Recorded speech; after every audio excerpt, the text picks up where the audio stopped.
Did you speak any German? I'd heard my parents speak it a lot, Vonnegut said. They hadn't taught me how to do it since there had been such bitterness in America against all things German during the First World War. I tried a few words I knew on our captors and they asked me if I was of German ancestry, and I said yes. They wanted to know why I was making war against my brothers. And you said? Vonnegut. I honestly found the question ignorant and comical.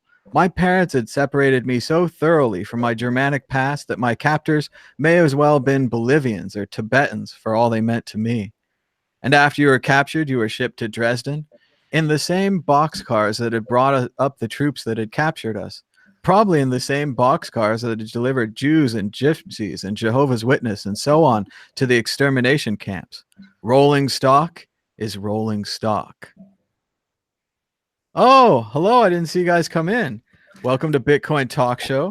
My name is Thomas Hunt. We're joined by Dan Eve, the Crypto Raptor. How's it going, Dan? Yeah, excellent, man. How are you?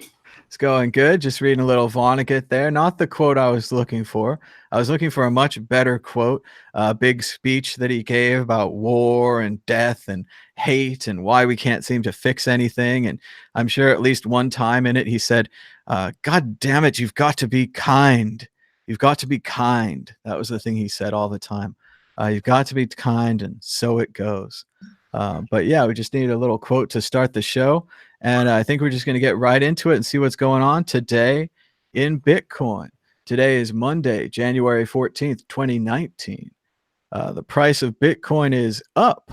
The price of Bitcoin is up 4.61% in the last 24 hours, really the last 20 minutes or so, with a last of 3,698, a high of 3,726, and a low of 3,514. That's $1 for 27,000 Satoshis and actively moving. We're keeping an eye on the chat, so say hello to us down below. Be sure to give us a thumbs up and a share. That'll help more people find the show. The mainstream media is really on top of things today. Bitcoin dips below 3,500 as security concerns mount. Following $5 billion crypto drop, traders see weakness in Bitcoin. And of course, newsflash, Bitcoin price pops to 37.05. Crypto markets turn green. It's almost like these experts don't know anything. It's almost like the individual basic items of news that come up day to day don't have any value. This isn't baseball. No one hurt their ankle here. Bitcoin did not break its ankle because Ethereum Classic fell down the stairs and turned into a yard sale. But the media continues to just report on the news. Checking in the price on Bitstamp, not the average, 36.74, a bit of a spike at the end of a long downturn. Of course, many of Bitcoin's competitors are laughably insecure, but we've been telling you this for years. Is there a difference between Bitcoin and Fastcoin? Well, Bitcoin has more servers, so it's harder to attack. Also, Bitcoin has a scaling solution. These other solutions, people are saying, oh, it's so easy. You can just spin up a crypto coin, and then you can get hacked, and then you can't scale, and then you can spin down your crypto coin. Making a crypto coin that spins up and stays up for 10 years with basically no support except for other programmers and the world is something that only Satoshi can do. Everyone else is just a bunch of copycats. Analyst, final capitulation could see Bitcoin at $1,800 before trend reversal. Once again, he's short-term bearish and long-term bullish. Oh, that's great. Ethereum says 51% attacker returned $100,000 worth of Ethereum Classic, but it's too late. The damage has been done. Ethereum Classic was 51% attacked. They are a smaller chain. They are a weaker chain. People are finally starting to realize that there is a difference between Bitcoin and the altcoins. It costs more to attack Bitcoin. That means it costs less to attack the altcoins. And of course, why the Ethereum Classic hack is a bad omen for the blockchain.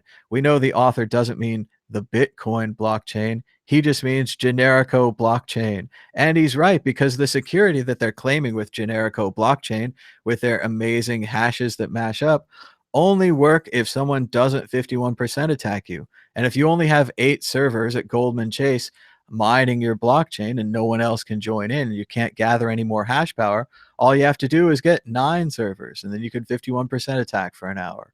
Something like that. It's not that simple, but the basic idea being it's easier to attack smaller coins. Are proof of work blockchains still secure? Community divided in post about Ethereum Classic 51% attack chaos. And the answer is yes, Bitcoin proof of work blockchain is still secure. All other blockchains, they're a little flaky. And finally, Chinese company Bitmain is closing their Amsterdam office. This is very sad news. I know a couple people that work there. I hope that they get new jobs, maybe in the company or at a new company. This is the Reichstag Museum here, one of the great museums in Amsterdam. Fantastic city, wonderful country. I hope to be back there soon.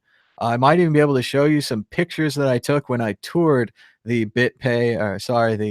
BTC.com Bitmain office there. Actually, absolutely a Freudian slip there, because it used to be BitPay's office. One of the nicest offices in Amsterdam, a beautiful old building complete with a vault down below with a hidden bank vault behind some bookcases, art on the walls, used to be the home of a great trader. Just a wonderful office, and I'm sure it was a great place to work. Right up until the end. So not looking good for Bitmain with their Amsterdam office closing, their Israeli office closing, their CEO resigning, and their IPO in trouble. Once again, no one roots for Bitmain. Certainly they tried to fork Bitcoin. They tried to take control. That kind of hubris must be punished, and we're seeing it happen in the market all around us. But it is a bad thing for Bitcoin to have a large Bitcoin miner disintegrate and go out of business in front of our eyes. Sure, they could have spent their money differently, but the way that they spent their money has led us to where we are now. So that's it for a quick news recap of Bitcoin. I want to thank everyone for donating to Dan's fundraiser right here to send Crypto Raptor to Las Vegas. Maybe you haven't heard about it, but we've raised $558 towards our goal of $800. That's 69% of the way there. And you can donate now as little as $10, $20. Would really help us out. We're going to try to send Dan to Las Vegas. We're going to film some more fun videos like we did in Malta, maybe do a road trip, all that kind of stuff. Dan, what do you want to say about the fundraiser? We're going to mention it again later, but this is just the early mention. Oh, it's epic, the support so far, and I'm overwhelmed, really. I know we raised so much so fast, and we've only got 31% to go. And also switching on Lightning, I've seen that started to dominate the payments. So if you want to test the Lightning network out, if you've got a nodl or a Casa, or you run your own node anyway, and you can see that there you go, the Lightning network anonymous transactions, which is really cool. Yeah, so if you want to test out a payment, then help get me to Vegas so Tom and I can film some cool WCN footage. And also we'll be both be playing at the the Tonevase Unconfiscatable poker conference as well. So we'll try and live tweet some of that, and hopefully with myself and Tom brushing up our poker skills, you'll see us at the final table. Obviously, we're going to win it all. And this money will be used for an airplane ticket to fly Dan out here. They're saying in the chat he needs money to play at the casino.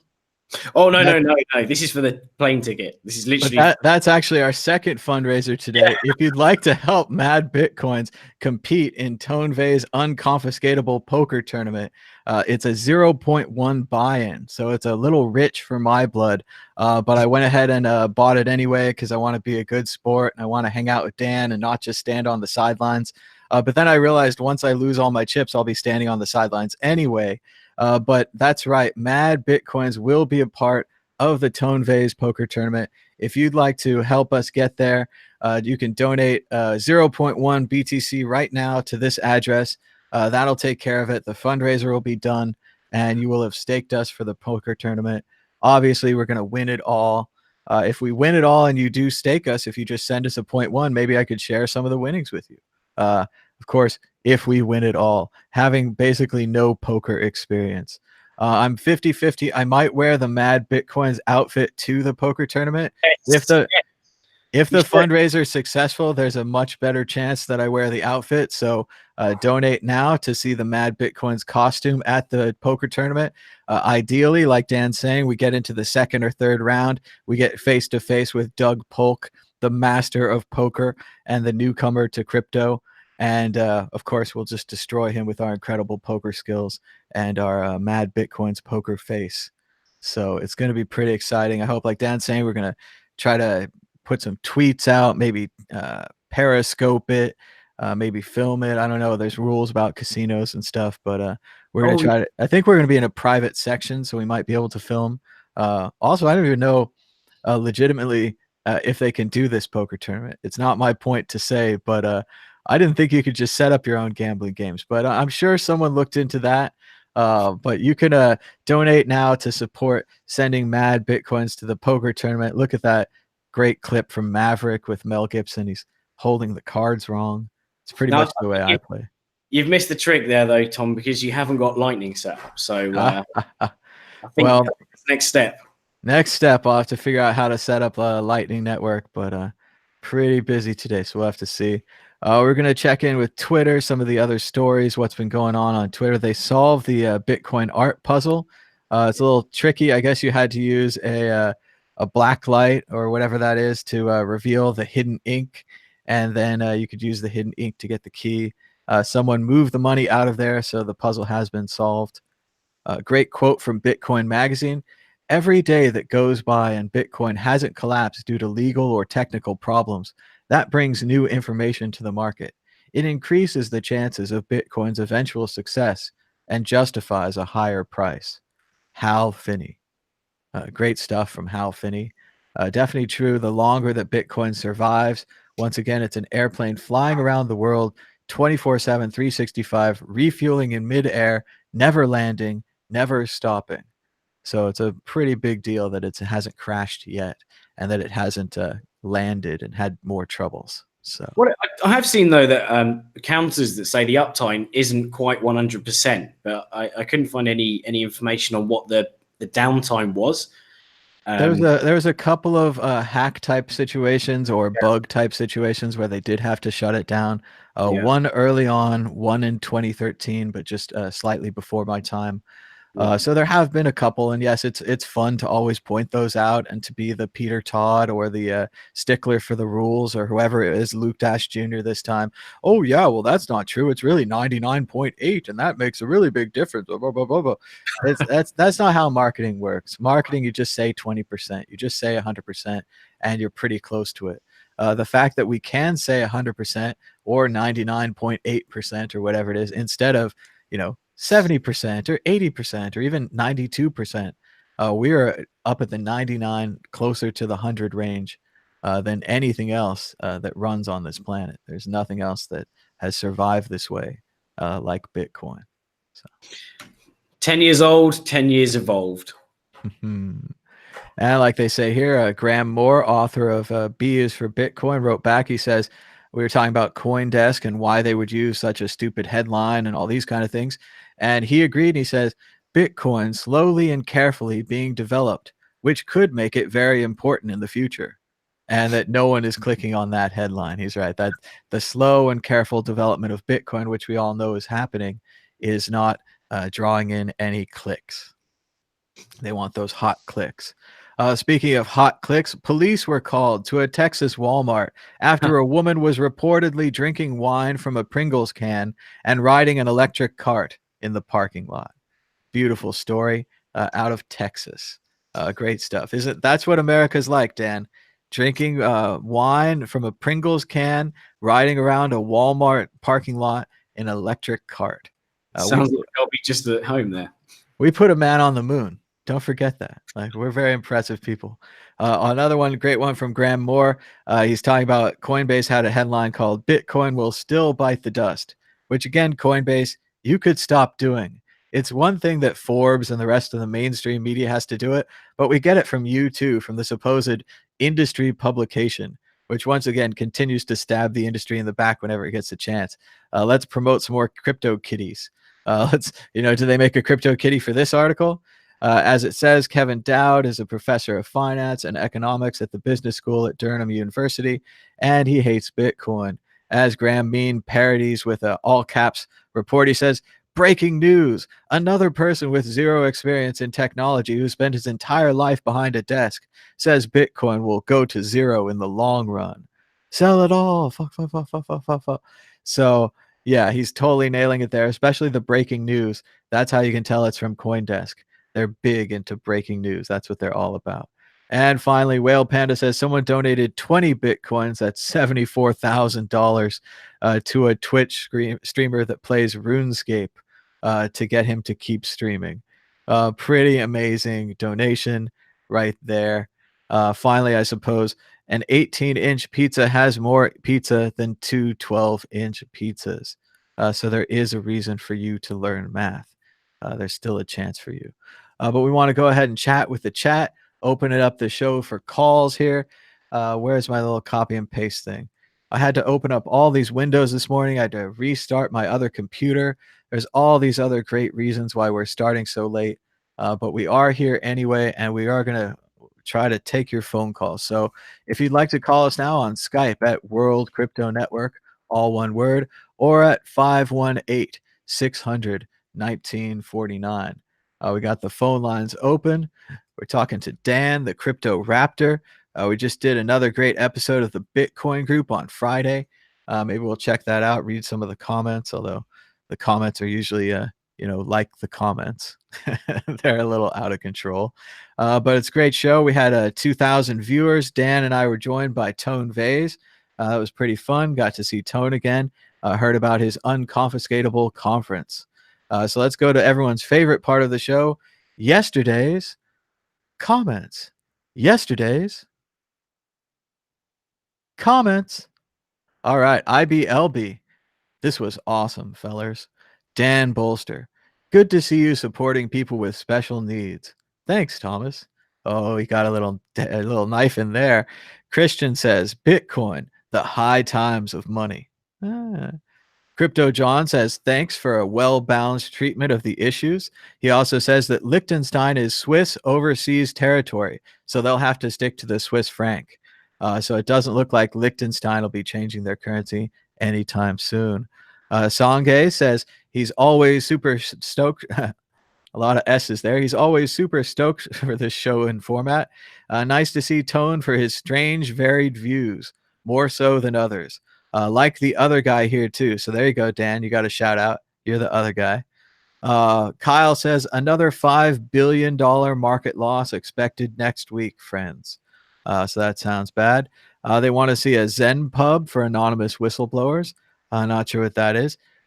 This is, I don't know, some kind of language that I don't understand. I don't think I've ever seen those characters before. So that's kind of interesting. Yeah, it comes up with the comment. Okay, good job. Raw Power asks, where is everybody? I don't know. Bart says, congrats. Na says that Americans stand tall and that they're a proud ally of the yellow vests in Paris, France. And then he says some all cap stuff, which not going to read. And finally, a shout out to Jeremy Sager for timestamping this episode. Good stuff from Jeremy. If you ever want to timestamp a YouTube episode, you can put 7:49 in the comments, and it'll link to 7 minutes and 49 seconds into the show. Pretty easy. So, no, there's a WhatsApp number. I don't know. I guess we could work on that. We can try to get a WhatsApp number, but we do have a Skype number, which is kind of the same. I think if you're going to use one, you could use the other. But no one wants to make an account with Microsoft. That's why they bought LinkedIn and GitHub to make it easier on you. Now you don't have to make an account anymore. But aren't they? I think this is. I didn't see an article. I just saw someone tweet it. So if it's true, then it's cool. But Microsoft are making private GitHub repos free. I saw that they are doing that. So I guess you used to have to pay for GitHub, and now you can do it for free.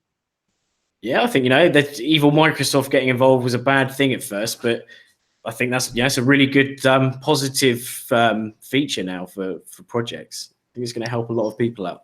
Well, it's funny to have been in this so long that Bill Gates called us communist. and he called us communists and communists and communists. And they were so against open source. And it was like, you're just a bunch of communists and you want to destroy all of software development. People work so hard and you just want to open source it and use their code over and over again. And now Microsoft's completely on the other side. They're supporters of open source. They're supporters of Linux. They own GitHub, not to shut it down or to have some kind of evil secret Microsoft plan, but because it was a good thing to own, because open source software is awesome and helping it happen is a good thing. So surprising to see Microsoft come all the way around on that. So. Sorry, little special guest just popped up. Oh, yeah, I think people are here to work on the house. That's why my dog was barking. Stuff is happening outside. So he's doing a good job, but just can't check on him right now. So we're going to check in on the tally coin one more time, see how it's going. We got 38 donations. We want to thank our most recent donors, 0.0001371, 0.0009197, and 0.011776668. Very nice. Very cool. So check that out. You can pause the screen. You can donate right here. They say Bitcoin security concerns. That's just a hangover from this Ethereum Classic 51% attack. Well, Ethereum Classic was 51% attacked, so now they think Bitcoin could be 51% attacked. There's an extra one. That's so I was reading into this. It's been addressed a few times, but so I think it was Forbes published an article that said IBM have now, killed blockchain, or it was some ridiculous article that was not very well researched, unless I'm completely incorrect. But it mentioned about the IBM, their qubit quantum computer, which apparently will break blockchain. But what they failed to mention is that from a bit of more research, other than the Forbes article, because they didn't kind of detail anything, but the IBM computer is 20 qubits, apparently, which obviously sounds pretty ninja. It's more than one, which is a step up. But if you look at the Bitcoin wiki on quantum computing, because obviously when this comes up, it's quite an important thing that it's not just SHA-256 encryption for Bitcoin. It's it's used elsewhere, so it's not just a problem for Bitcoin, but obviously they focus on it ruining Bitcoin specifically. But according to the Bitcoin wiki, so actually it requires 1,500 qubits, which obviously is a shed load more than the 20 that Forbes said would break Bitcoin. Almost, well, not dishonestly, but withholding a bit of vital information there with a bit of research. And I'll give you, so the extract from the Bitcoin wiki is: creating a quantum computer is a massive scientific and engineering challenge. As of 19, the largest general purpose quantum computers have fewer than 100. So the IBM one doesn't even come close to the highest so far. And says have impractically high error rates and only operate in lab conditions at temperatures near absolute zero. So obviously maybe the impractically high error rates may be reducing IBM's sort of, computer to 20 qubits.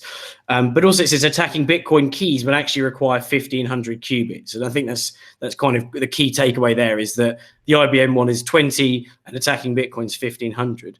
But another interesting part that goes on is that it says Bitcoin already has some built-in quantum resistance. So if you only use addresses one time, which has always been the recommended practice, then your ECDSA public key is only ever revealed at the one time you spend Bitcoins sent to you send Bitcoin sent to each address. A quantum computer would need to be able to break your key in the short time between when your transaction is first sent and when it gets into a block.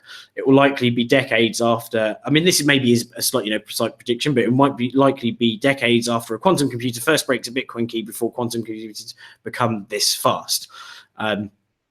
And yeah, it's quite interesting that just with a tiny bit of research, just a fraction, like 1 minute, I was able to find this damning article about Bitcoin being broken and the stats that go against it.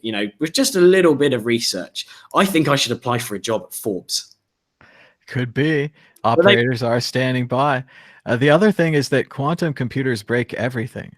It's like after quantum computers, will I be able to buy things on Amazon? No. Will I be able to do online banking? No. So why would you care about Bitcoin? It's like, let's say the world ended tomorrow and there was nuclear war and everything was happening. Would I be able to watch episodes on my DVR after the nuclear war? No. Oh, this is terrible. DVRs are awful. DVRs are not ready for nuclear war. We must improve our DVRs so that they will work after the Holocaust, you know? So no, it doesn't make any sense. They're always down on Bitcoin with the security, but really, again, most of this story is that Ethereum Classic had a 51% attack. So the media once again has woken up to this 51% attack idea. And remember, it sounds like a boardroom. Like if you had 51% of the company, like Jeff Bezos, you could control all of Amazon. So that's the way everyone's minds work. They're like, oh, it's easy. Just get 1% more than the other guy. And then you decide what rules Bitcoin runs under. And you can make 48,000 million units. You can make more stuff. Now, it doesn't really work like that, but it's nice that they think that way. And they keep coming back to it. But yeah, this is Ethereum Classic's problem, not Bitcoin's problem. And again, it's a joke anyway. So shout out to Ken Bozak in the chat. Giving us a donation, $4.20. All right, he says, "How goes it, bro? Have a good day." So thanks so much, Ken, for the donation, and thanks to everybody for sticking with us. We are still taking phone calls if you're around. It's a little slow this morning, so we might just do the news and get out of here. We do have 50 live viewers. If you want to give us a thumbs up and a share, maybe we'll find somebody who'd like to call in. If you'd like to call us, you can call us now at World Crypto Network, all one word, or at 518-600-1949. There's a guy really excited to email us. I'm sure it's going to be the best email I've ever received. All YouTube channels under the About tab usually have an email address there. So if you check the About tab for the World Crypto Network, I'll bet you'd find an email address. So I'm sure the email is going to be very great. I get all the best emails. Everyone knows. I get emails like this. You have an incredible amount of integrity that you've earned from your fans and your people who watch your show. Will you sell out to our altcoin? You're a crypto influencer. You have such an incredible reach. Will you promote our altcoin for free? You've done such a good job avoiding ICOs and scams and just saying no. Will you join our ICO and scam? So yeah, I get a lot of great emails. Sometimes I worry and I think, oh, there'll actually be like one good one in there. And there's one guy out there who actually has a real company that makes a real product that actually wants to sponsor a cool show like this. Oh, but that hasn't happened yet. So sometimes I get tricked by the messages. I think that it might be that. Okay. It's like that great joke that somewhere out there's a Nigerian prince who's very sad that he's not been able to give away his fortune. It is. He's trying so hard and it just doesn't work. All right, so someone did try to call, but it didn't ring through. I thought I fixed it. I can hear the dog barking really loud, so there's definitely some excitement going on downstairs. It doesn't sound like he's gotten a hold of the guys yet. Okay, so it says Soundflower is the input. That's right. Let's try play a YouTube video here and see if that'll work. Oh. I can hear it, but it's ringing somewhere else. Let's try this, see if it works. Hello, caller. Can we hear you? Unmuted, muted. I don't think it's working today. All right. Well, thanks so much, caller, for giving it a try. Sorry, we have some technical issues today. I thought it was working. Let's try this thing. I can hear the dog barking. I think it's like playing out of the computer speakers or something. I can hear it in the other room, but I can't hear it here. All right, we're going to give up on phone calls today. The dog is barking. It's all happening. Dan, I think we're just going to show the donation address one more time. Give the people the important information about what we're going to be doing here in a couple of weeks. We are going to be live on the scene here in Las Vegas at Tone Vase's Unconfiscatable Conference at the D Hotel and Casino. It's going to be very cool, but we need your help to get there. We've got to get a plane ticket for Dan, and it would be pretty great if we could get a poker entry fee for me. That would be nice because I don't have it. So it'd be better not to lose it by getting some donations. So Yeah, I can hear the phone ringing in the other room. I'm not sure why it's doing that. I can hear the dog barking. It's all happening over here. I don't know why it would be playing speakers in the other room. There's no speakers plugged into it. So very strange. But thanks so much for everyone for joining us. We're going to do we did a quick recap of the Bitcoin news. You can rewind and check that out. If you like this show, please go ahead and donate to the QR codes we've been showing here. Give us a thumbs up and a share and subscribe down below. I'm going to go deal with the dog and answer this ringing phone. Until next time, bye-bye.